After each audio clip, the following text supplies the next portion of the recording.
good news para sa lahat, lalong-lalo sa mga DDS. At nakikita natin ang malapit ng hustisya dahil napanigan ngayon sa Korte Suprema or Supreme Court na binabasura ang minority bloc. Binabasura ang kanilang desisyon na pinipilit nilang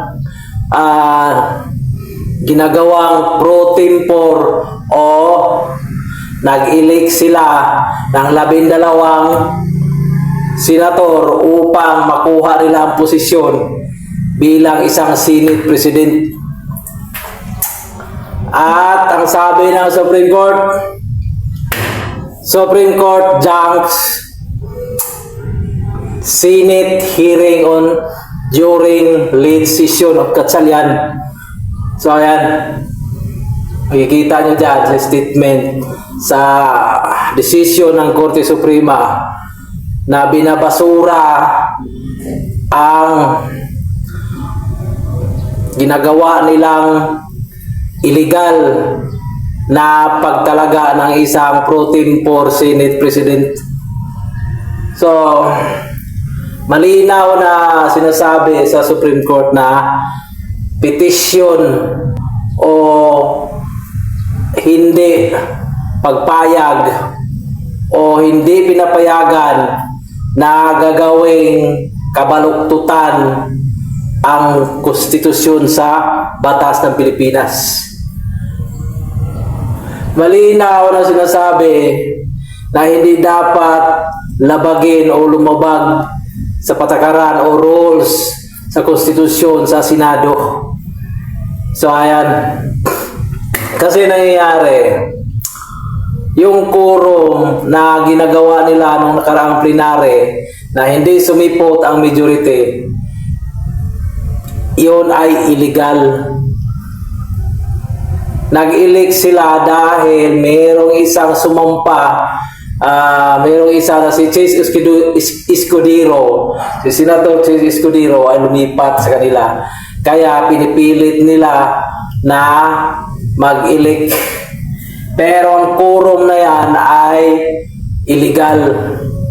Dahil dapat ang quorum ay 24. So ayan, yan ang dapat na mag-elect sa tamang quorum na 24 senator upang makaboto at pagdebatihan at kung anong dapat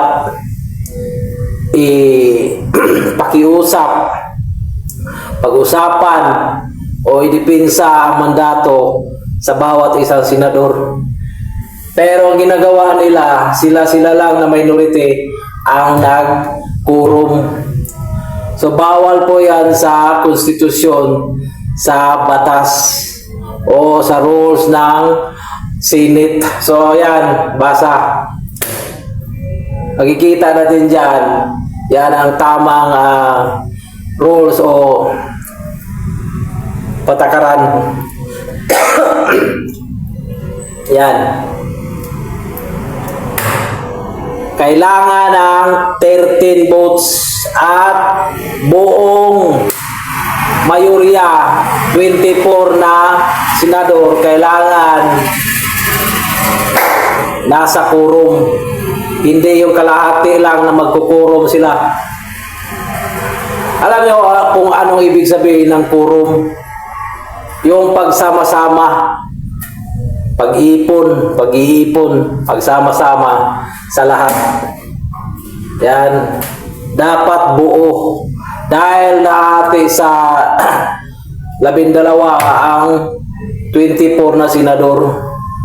So kailangan ng 13 votes para makapagtalaga ng Senate President na lehitimo at hindi illegal. So marami ngayon na pag-usapan. Alam niyo, mas maganda ng ganito nangyayari para ma-educate tayo na kulang tayo sa kaalaman kung anong nangyayari proseso na ganyan pala kailangan na hindi dapat o anong dapat o anong karapat dapat o anong tamang bilang ng isang elected na Senate President kung siya ay binubuto. Di ba? Nakakamiss na dito tayo natututo sa social media kung anong nangyayaring mga kaganapan sa Senado. So aral ito sa lahat na dapat huwag natin pairalin sa ating sarili ang puro chismis lang. Magsuri, magsiyasat, magsaliksik, makinig sa mga abogado, yung may mga legal background, doon tayo makikinig. Pero sa mga taong may mga kaalaman sa batas, doon tayo makikinig. Pero bawat pakinig natin, pag-aralan din natin kung tugma ba o tama sinasabi bago natin i-apply sa ibang tao, para hindi tayo matatawag na arrogante, mayabang, sinungaling at fake news. So issue ngayon, tuloy ang bloodbath at tuloy ang investigasyon sa flood control project. At hindi tayo papayag na walang mananagot na malaking mga buhaya na nasa likod o itong mga mastermind ay dapat lumutang at sintensyahan sa kulungan. Issue ngayon.